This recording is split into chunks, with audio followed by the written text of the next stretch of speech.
Graça e paz, queridos irmãos, professores da escola bíblica, pastores, amigos, que Deus em Cristo abençoe a vida de cada um. Mais uma lição, estamos aí tratando de batalha espiritual. Nesta feita iremos tratar da lição de número 3, 17 de abril de 2022. Quero aqui mandar um abraço para todo o Ministério Internacional do Guará, em especial Campo de Ceilândia Sul, na pessoa do nosso pastor Luiz Carlos Nunes. Que Deus em Cristo abençoe a todo o ministério. Vamos lá, o tema de hoje nós iremos tratar de tentações de um mundo pós-moderno. É uma temática que conversa muito bem com o nosso abril missionário, né? Nosso abril missionário, estamos tratando aí de temas de como uma igreja missionária pode influenciar o mundo pós-moderno. Então, vamos lá, vamos iniciar mais uma lição. Temos como fundamento Mateus capítulo 13, verso 22, referências bíblicas, 2 Timóteo 3, 1 a 5. E objetivo geral, entender a rebeldia dos filhos aos pais e às autoridades, o individualismo e a supervalorização do homem são tentações do pós-modernismo. Objetivo específico, entender a magnitude do mal causado pelo egoísmo. Segundo, refletir sobre as consequências da rebelião contra os valores familiares. E 3, mostrar que o humanismo e o antropocentrismo podem ser mudados.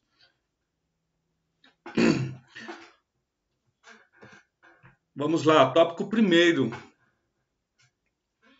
O individualismo e a insurgência contra a sabedoria. O individualismo, pessoal, ele surge de uma forma... Ele sempre esteve presente, né? Mas em algumas épocas ele se torna mais evidente, né? Quando Paulo diz amantes de si mesmos, ele fala do egoísmo, o qual é uma das características do pós-modernismo. Então, aqui a gente já vê a primeira característica do pós-modernismo, que é o quê? Que é pessoas amantes de si mesmo, que é o egoísmo, né?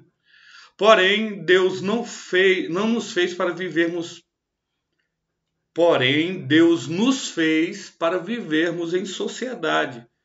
A expressão uns aos outros fala de relacionamentos. Então, preste bem atenção.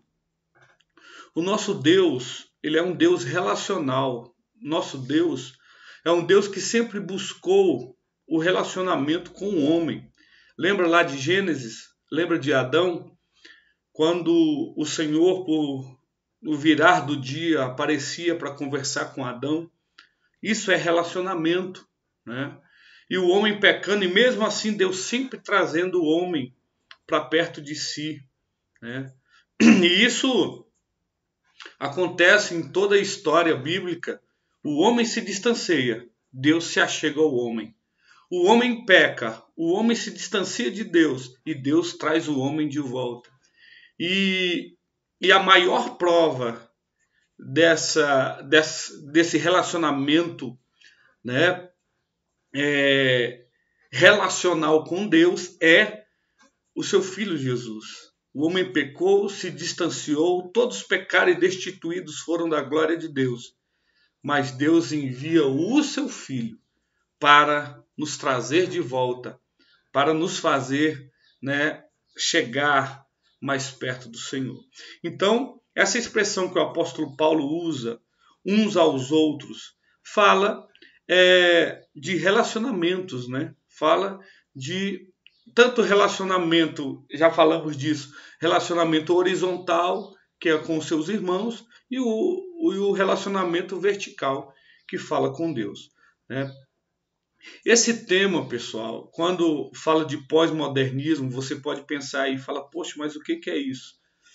É um tema muito abrangente, é um tema que ele tem aí o seu direcionamento na literatura, né? Tem a sua influência na literatura, até mesmo no direito, ou seja, é um tema que ele expande-se, né, de uma forma muito grande e ele influenciou todas as áreas aí da vida humana, da sociedade, né?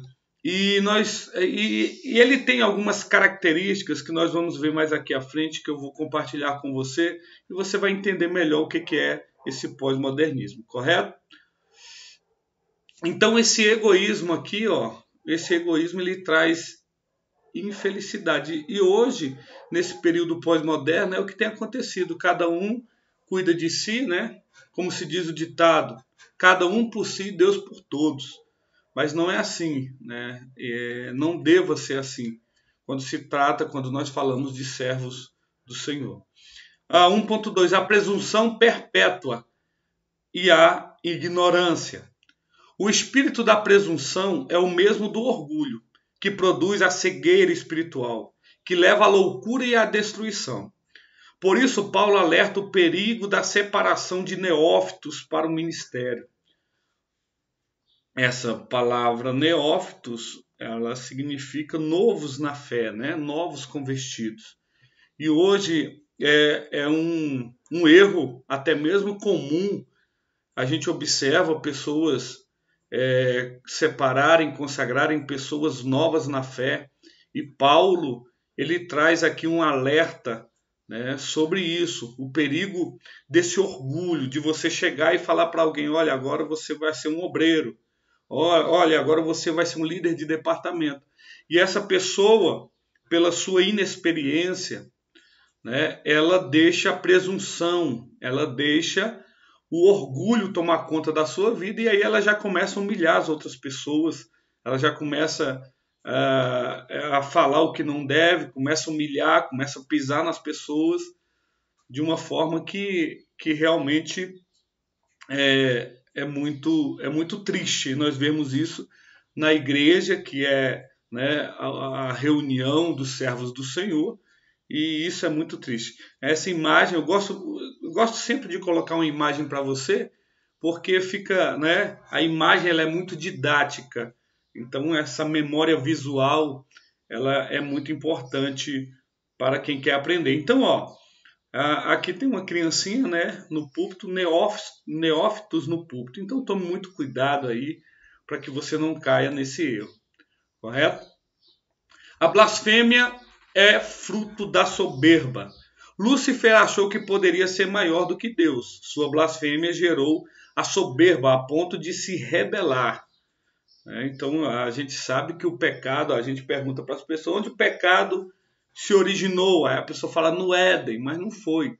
Foi no céu, né, com Lúcifer, que hoje ele já não é mais Lúcifer, porque Lúcifer é anjo de luz. E ele deixou de ser anjo de luz, ele já não é mais. Agora ele é inimigo, ele é diabo, ele é Satanás, né? Ele é o inimigo das nossas almas. Lúcifer achou que poderia ser igual a Deus. Olha aqui a soberba, né? Ele queria usurpar. Sua blasfêmia gerou a soberba a ponto de se rebelar. Após ser expulso do céu, lançado na terra, ele continua, olha que interessante, induzindo a humanidade a esses sentimentos. A Bíblia nos diz o que acontecerá com os soberbos. Preste bem atenção. Você lembra de Mateus capítulo 4, quando o próprio Jesus foi tentado? Então, estude Mateus e você vai ver, você vai perceber que o inimigo ele coloca diante de Deus o poder, a questão da adoração, a questão da alimentação, quando ele pediu, da proteção. Então ele usa a própria palavra, né, contra Jesus. E Jesus responde também dentro da palavra. Quando você lê lá Mateus 4, você vai perceber isso. que o inimigo cita a palavra e Deus responde também dentro da palavra de Deus. Então é por isso que nós temos também que buscar esse conhecimento bíblico, para que nós venhamos estar alicerçados, né? Então, é um grande perigo quando um sentimento, né, de soberba chega até nós. E quando o sentimento de soberba chega, ele traz consigo um sentimento de, olha aqui, sentimento de autossuficiência. O nome já diz, ó, autossuficiência. Então é a pessoa que se sente suficiente. Então a pessoa que se sente suficiente, ela não precisa de mais nada, né? E nós temos visto isso. Quer ver? Preste atenção. E a autossuficiência, ela traz consigo algumas amiguinhas. Vamos lá? O que, pastor? Primeiro, ela traz a arrogância.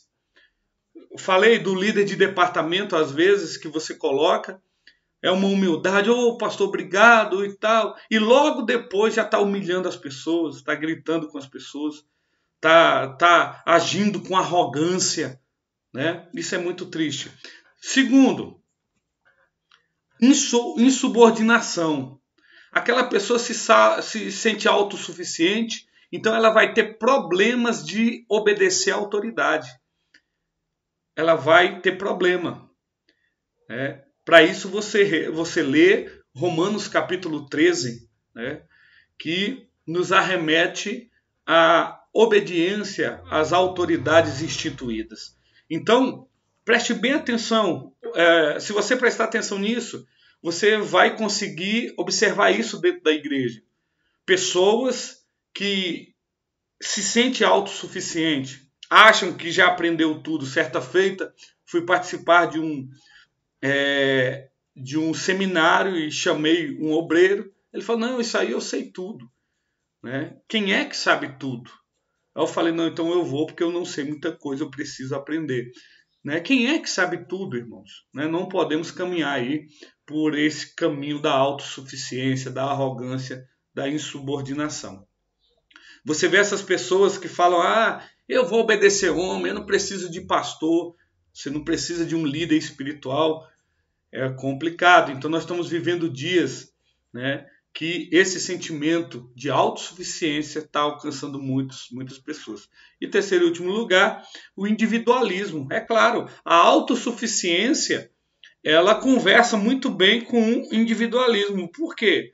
Porque a autossuficiência, ela te leva a olhar somente para si. Eu sou autossuficiente. Não, tudo que eu preciso está em mim. Então, eu não preciso do meu irmão. Então, eu não preciso de Deus. Não, então eu não preciso de ninguém. Eu mesmo resolvo minhas coisas. Eu mesmo, o foco está em mim. Né? Então, isso é muito complicado. E isso traz uma deficiência muito grande, né, à Igreja de Cristo. Então, tome muito cuidado. Nós sempre, irmãos, vamos precisar do outro. Né? A igreja, ela é uma comunidade. Como nós falamos no tópico anterior, a nossa relação com Deus, o Senhor sempre nos chama para perto, para nos relacionarmos com Ele. Em João capítulo 15, Ele nos chama de amigos, mas se a gente obedecer a palavra dEle. Então o Senhor quer ser o seu amigo, o nosso amigo. Então não tem essa de você ficar isolado, sozinho, se sentir autossuficiente. Não é por aí, o caminho não é esse. Né? Lúcifer tomou esse caminho e ele foi expulso do céu. Né? Então essa autossuficiência, esse poder de decisão, e isso acontece novamente lá em Gênesis capítulo 3, quando Adão peca, né? A desobediência de Adão, e também de sentir que ele poderia tomar essa decisão. Então ele se sentiu, falou, não, eu posso, Eva foi, então deixa eu... E foram expulsos do jardim também por isso. Então você vê que o resultado dessa autossuficiência e dessa soberba não é um bom resultado, correto? Beleza. O tópico 2. A rebeldia insurge-se contra os valores. A desobediência paterna encurta. Aqui temos um errozinho aqui, mas eu vou consertar lá no slide para você baixar, ok? A desobediência paterna encurta a vida. Sem limites à liberdade é escravidão. Há uma promessa de prolongamento da vida para aqueles que honram pai e mãe, 2 Timóteo, né? 2 Timóteo 3, 2. Porém, o inverso também ocorre. Por isso, temos que ensinar nossos filhos desde pequenos.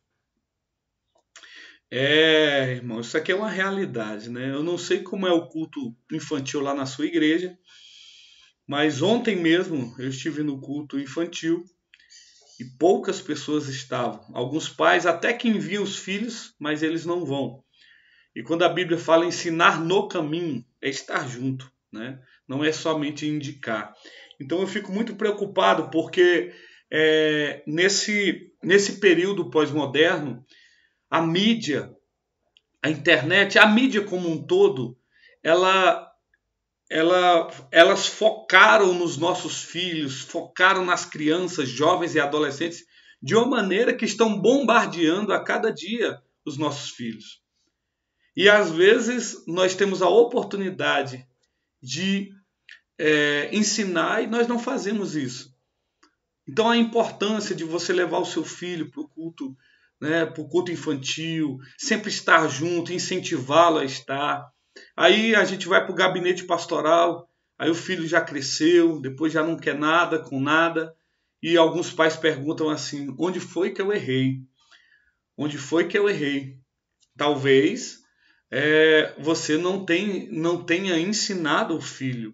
Né? Não estou aqui trazendo, não estou aqui afirmando, porque muitas das vezes nós ensinamos o menino, né? E às vezes quando atinge a maioridade, por influência, né, por diversos outros fatores, ele decide não seguir a Cristo. E é claro, nós ficamos muito decepcionados e tristes com isso.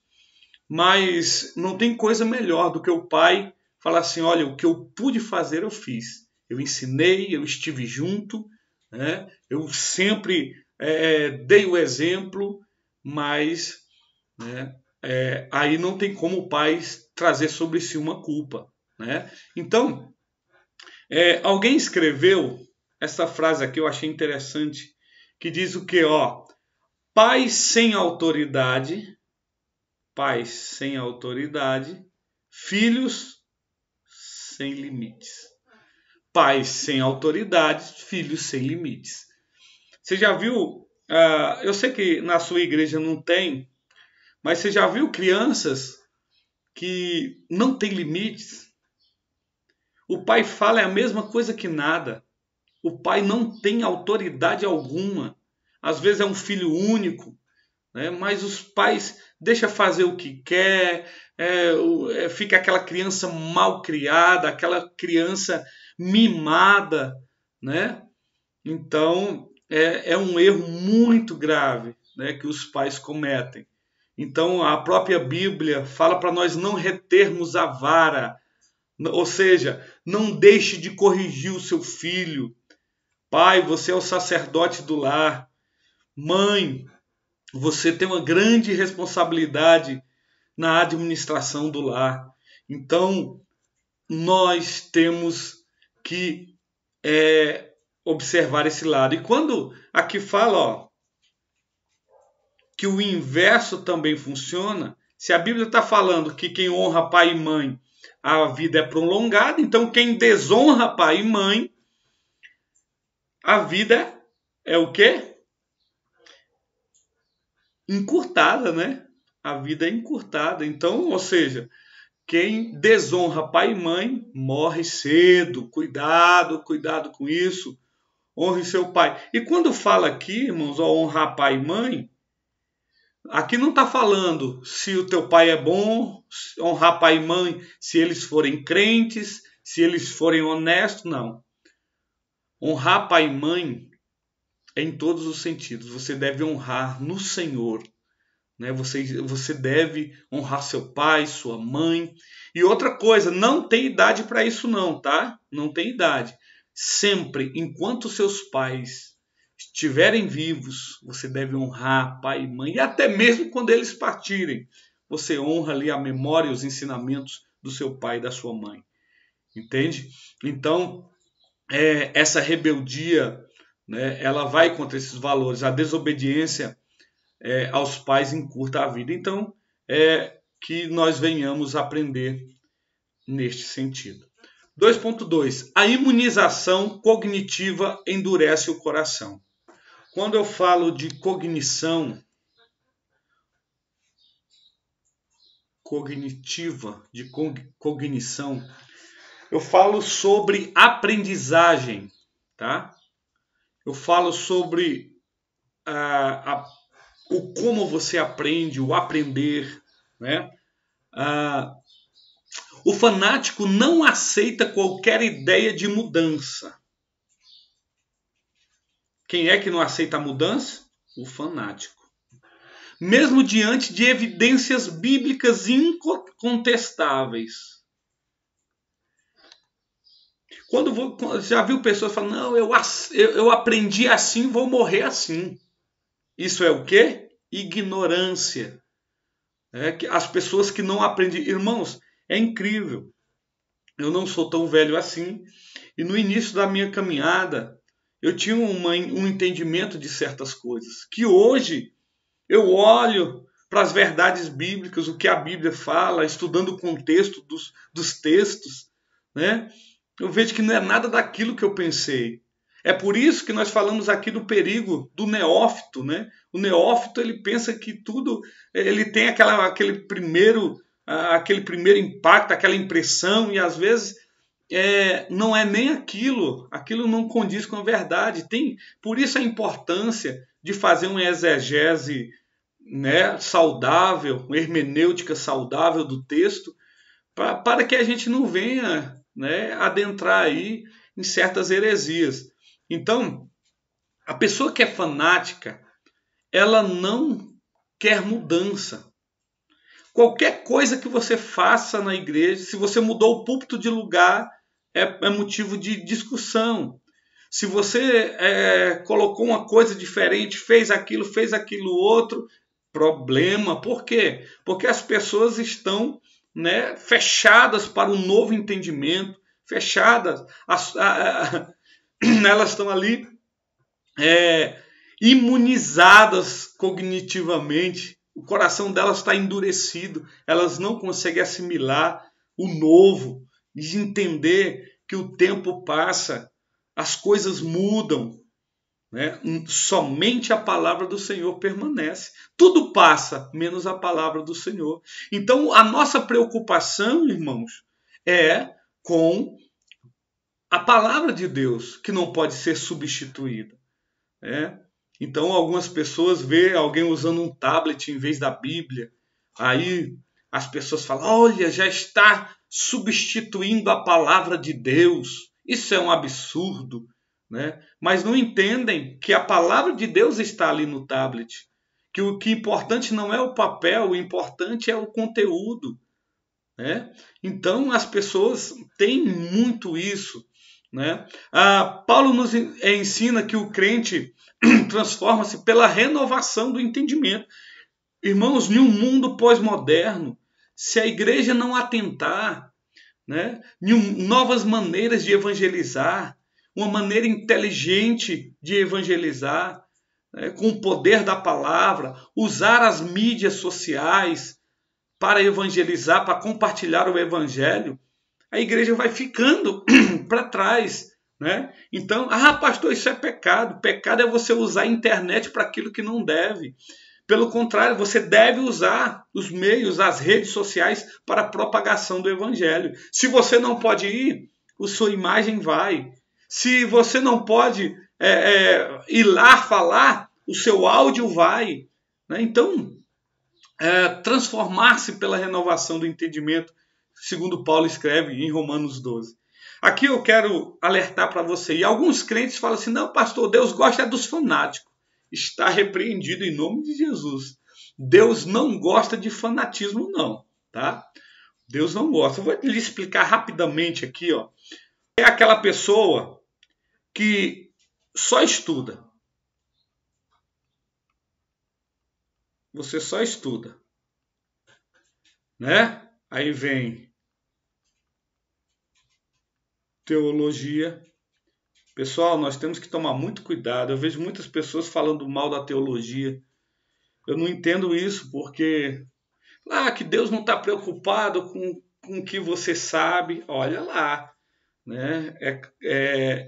Nós não podemos incentivar a desinstrução do povo, né? Pelo contrário, nós temos que incentivar que o povo cresça na graça, no conhecimento, assim como Jesus cresceu, né? Faça sim o seu curso teológico, né? Que Deus vai te usar dentro da sua perspectiva pessoal. O apóstolo Paulo escreve que o membro é composto de... O corpo é composto de vários membros. E cada um tem uma função. Então, Deus vai usar você. Então, se prepare para que Deus te use, tá bom? Então, ó, você só estuda teologia, doutor em divindades, só papel, só com ali os canudos, né? E aí vai pesar o conhecimento. Só conhecimento, só conhecimento. Conhecimento, curso daquilo, missiologia, teologia, isso, aquilo. Então é só conhecimento, vai pesar. E aí você vai chegar aonde? No legalismo. Você vai ser aquela pessoa que conhece a lei, que conhece a Bíblia, mas que não tem vida com Deus. Então, isso aqui está errado. Vamos lá? Aí, outro caso. O outro caso é o oposto. Oração. Aqui é o canela de fogo. Aí aqui é fogo. Fogo, né? Aqui é monte. Aqui é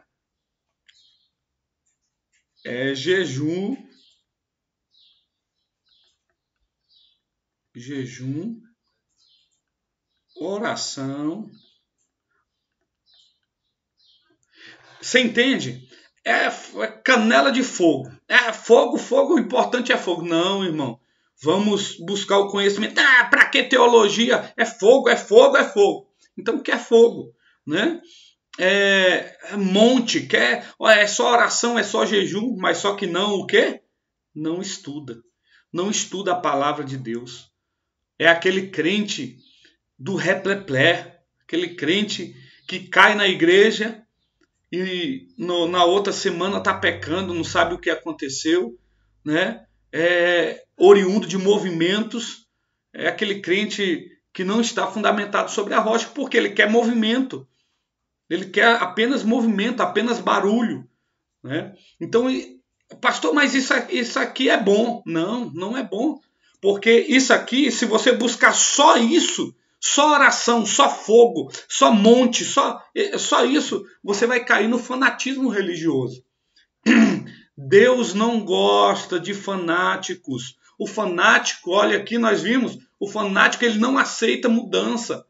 O fanático ele não quer mudar. O fanático ele tem a mente fechada. A sua área cognitiva está endurecida. Pastor, então como é que é o correto? O correto é isso aqui. Deixa eu apagar aqui. Então, pastor, qual é o correto? Se só o conhecimento não é bom, só a oração não é bom, cai no fanatismo. O conhecimento cai no legalismo. Então, qual é o ideal? O ideal é isso aqui, ó, preste atenção. Opa! O equilíbrio. Pois o equilíbrio, tanto você busca o conhecimento, como você busca o quê? A oração. E aí você vai atingir o quê? O equilíbrio. O equilíbrio que a gente também pode dar outro nome. Maturidade. Ô glória. Entende isso, irmãos? Então, busque, ore, vá para o monte, jejue, mas também medite na palavra. Conheça a palavra, que aí você não vai cair nem no fanatismo, nem no legalismo. Você vai ser um crente equilibrado, um crente portador da maturidade cristã. Amém, irmãos? Oh, glória a Deus. Vamos lá, seguindo. Humanismo, antropocentrismo e ateísmo. O humanismo surge como uma reação ao tratamento desumano dispensado às pessoas desfavorecidas durante a Idade Média. A valorização, essa Idade Média também conhecida como Idade das Trevas, né? A valorização do homem e sua dignidade passou a chamar a atenção, surgindo o humanismo. Até aqui tudo bem. Dentro da Idade Média, você sabe, dentro daquela perspectiva feudal, né, onde o patrão humilhava o escravo, humilhava, né, tinha aquela... tratava o ser humano como um objeto de posse. Então o humanismo, em primeira mão, surge para olhar mais para a valorização do homem, né? Então essa primeira mão a gente entende e é uma coisa boa, sim ou não? Uma coisa boa, né? De olhar para o próximo, de surgir como a valorização do homem e a sua dignidade, né? Então as pessoas queriam ser, né, reconhecidas, tratadas como ser humano. Então surge essa nomenclatura do humanismo. Então, é aqui que é importante para que nós venhamos entender essa evolução do humanismo. Eu deixei para tratar do pós-modernismo aqui nesse slide. Primeiro, existiu um período chamado pré-modernismo. Como o nome já diz aqui, pré, né, é algo antes do que do modernismo. E aí vem, em segundo lugar, o modernismo e, em terceiro lugar, o pós-modernismo. Preste bem atenção que isso pode confundir aí a sua mente, porque aí você fala, poxa, pastor, mas então o modernismo já está no passado. É verdade, porque hoje nós estamos aqui no pós-modernismo, né? Nós estamos aqui no pós. Então, quando você fala, a pessoa está moderna. Então, o modernismo já passou, né? Agora a pessoa é pós-moderna. E há quem o diga que até esse pós-modernismo já está, né, passando. Então, é muito rápido, irmãos. As coisas mudam com uma rapidez muito grande. Vamos lá. E essa é uma característica do pós-modernismo, né? O pré-modernismo, rapidamente. É um período onde tinha o quê? Superstições, a busca por igualdade, né? Nesse pré-modernismo, se a gente fosse voltar aqui, se a gente fosse tratar aqui antes do pré-modernismo, a gente ia para a Idade Média, né? A gente ia para a Idade Média, onde surgiu então, né, os primeiros, o primeiro apontamento sobre o humanismo, né, como aquela se voltar para o homem, olhar aquela situação degradante do homem. Então, aí vem o pré-modernismo. O pré-modernismo é o período das superstições, a busca por igualdade. Você vê essas superstições aqui, ainda hoje você vê as pessoas que nasceram nesse período, que são pessoas que creem muito, né, em superstições. Menino, não deixa a sandália virada para cima, senão a mãe morre. Esse tipo de coisa, né? E pessoas que não creem muito na medicina. Falam, o médico sabe de nada, quem sabe sou eu, né? Então, eram pessoas aí que não creem muito né, no evoluir da medicina e tudo mais, né? Lembrando que nesse período da Idade Média, quem era detentora da verdade era a igreja, né? Até aqui no início aqui do pré-modernismo ainda se vê ainda o povo voltado um pouco para a religião, pois até então a educação era junta ali com a religião. Então a religião que educava, né? A gente vê muito isso quando a gente estuda a história do Brasil, né? Então tá, o primeiro aqui o pré-modernismo, o segundo é o modernismo, né? Aí chega então a razão, né? O modernismo chega pregando a razão, fala que tudo pode ser explicado, você tem que raciocinar, vem um racionalismo, e dentro dessa razão, desse racionalismo, vem o humanismo, né? Aí o humanismo ele surge já de uma forma totalmente diferente, porque é uma evolução do humanismo. Então agora o humanismo ele vem com um caráter, não buscando um reconhecimento e a valorização, né, para que o homem não seja escravizado, o homem não seja humilhado, né? Não nessa perspectiva, porque essa evolução do humanismo agora, ela traz o homem como centro, né? Ela traz o homem como centro de tudo. E isso é um problema que gera diversos outros problemas, como o individualismo, o hedonismo e vários outros problemas que centralizam no homem a decisão, né? O importante não é Deus. Até, né, antes era Deus. Agora, antes era Deus. Era algo teocrático. E agora não. Agora é o homem, né? Agora que o centro é o homem. E, em terceiro e último lugar, que é onde nós estamos atualmente, é o pós-modernismo. Olha só, o pós-modernismo ele vem com suas características, que é o quê? O hedonismo. Olha só, o hedonismo. Esse hedonismo, olha aqui, ele significa o quê? O hedonismo é a busca incessante, é o prazer como estilo de vida. Prazer como estilo de vida. O importante é o meu prazer. O resto é resto. O importante é eu estar bem. É eu sentir prazer. O foco sou eu. Eu estando bem. Eu sentindo prazer. O resto para mim não é interessante, né? Relativismo. Relativismo. Pastor, o que é isso? É que tudo é relativo. No período pós-moderno, irmãos, não se tem uma fonte concreta, não se tem uma verdade fincada, né? Então, no pós-modernismo, tudo é relativo. Se eu chego e prego o evangelho, a pessoa fala para você, não, que bom que você crê, então essa é a sua verdade, eu tenho a minha.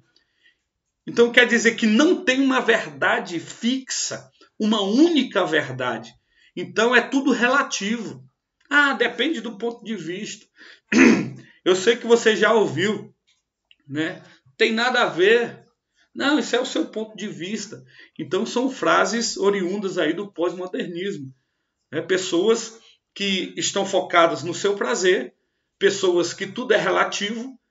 A gente fala da Bíblia como a palavra de Deus como a verdade, e a pessoa fala, não, isso é o que você crê, o que eu creio é outra coisa. Então eu também estou certo. É relativo, não tem uma única verdade. Então tudo é relativo. E terceiro aqui, é claro que tem muito mais, né, irmãos? Eu resumi apenas aqui para que você entenda, porque é impossível tratar disso aqui em uma aula como essa, poucos minutos, né? E o antropocentrismo. Isso aqui nada mais é do que o homem no centro, né? Antropocentrismo. Então, homem no centro. Homem, né? Então, agora o homem, o que é importante? É Deus? Não é. É o homem. Olha só como esse período pós-moderno ele é contraditório. Sabe por que você está vendo tanto suicídio? Porque essa geração está perdida. Essa geração ela não tem uma verdade, uma única verdade. E nós bem sabemos que o Senhor falou, eu sou o caminho, a verdade e a vida. Então, Ele é a verdade. E esse mundo está caminhando para o inferno. E nós temos a resposta. Nós temos a resposta. Então, enquanto eles estão focados neles mesmos, focados no homem, nós temos que fazê-los olhar para Deus, olhar para cima, olhar para o Senhor.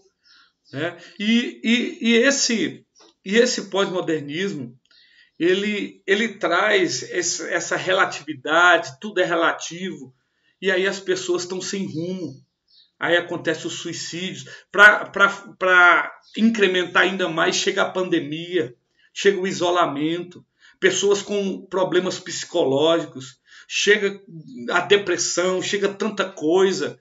Por isso que você vê os índices de suicídio aumentando, índice de divórcio aumentando. Mas eu quero dizer para você que tem jeito. Nós temos uma palavra que transforma. Nós temos em nossa posse uma palavra que transforma a vida humana. Ok? Então, abra o seu entendimento. Abra o seu entendimento. Vamos pregar o evangelho enquanto há tempo. E vamos resgatar essas pessoas. Vamos resgatar. Você observa hoje, se você atropelar um cachorro, aí na rua, se você atropelar um cachorro, você vê que a mídia cai em cima e é um problema sério. Porém, se você atropelar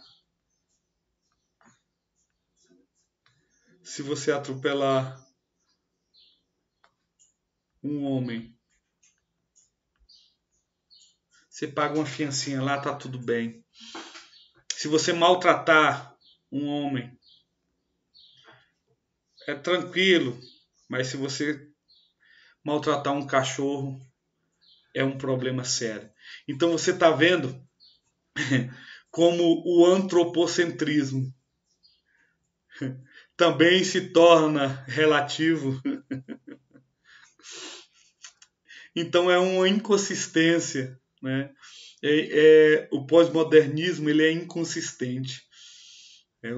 Então, que você tenha essa consciência que nós temos a solução, que é o Evangelho. E quando o apóstolo escreve, né, uns aos outros, é assim que nós vivemos, para o outro, amando o próximo como a si mesmo, como diz o nosso Senhor. E assim deve ser. Amém, irmãos? Vamos seguindo, vamos finalizando. A cura pela libertação, um relevante papel da igreja. É o que eu falei, a cura, né? Existe, você pode fazer sim alguma coisa. Em meio a uma sociedade doente, e repleta de dúvidas e confusões, está a igreja do Senhor Jesus, a qual tem a cura, pois ela é a coluna e firmeza da verdade. Por isso que nós não podemos negociar nada em relação à igreja, porque a igreja de Cristo é a coluna e firmeza da verdade, segundo 1 Timóteo 3,15. E quais são as armas que a igreja usa? O mundo está aqui triste, o mundo está aqui desolado, mas nós temos o amor, nós temos a paz, nós temos a verdade, nós temos o testemunho, que é você pregar sem palavras. Nós temos uma palavra que cura, nós temos a pregação do Evangelho. Oh, glória a Deus! Não negocie esses valores, não deixe o pecado entrar à igreja, que nós venhamos pregar, anunciar o ano aceitável do Senhor, que é hoje, que é agora. Podemos fazer alguma coisa. Amém? Que Deus em Cristo te abençoe grandemente. Que a sua aula venha ser uma bênção. Que a sua aula venha trazer a cada dia um incentivo aos seus alunos de buscar mais a presença do Senhor. Concluindo, por mais que o Deus desse século imponha cegueira espiritual nos povos, para que creiam na mentira, a verdade que liberta é irresistível. Uma igreja poderosa está sendo preparada e capacitada e capitaneada por Jesus Cristo, para marchar sobre a aridez espiritual deste mundo e levar as abundantes águas cristalinas, a fim de transformar o deserto do coração de muitos em um jardim florido. É só a palavra de Deus que pode fazer isso. Temos aí a nossa revisão, tá bom? Que Deus em Cristo te abençoe grandemente. Grande abraço. Fique na paz do Senhor.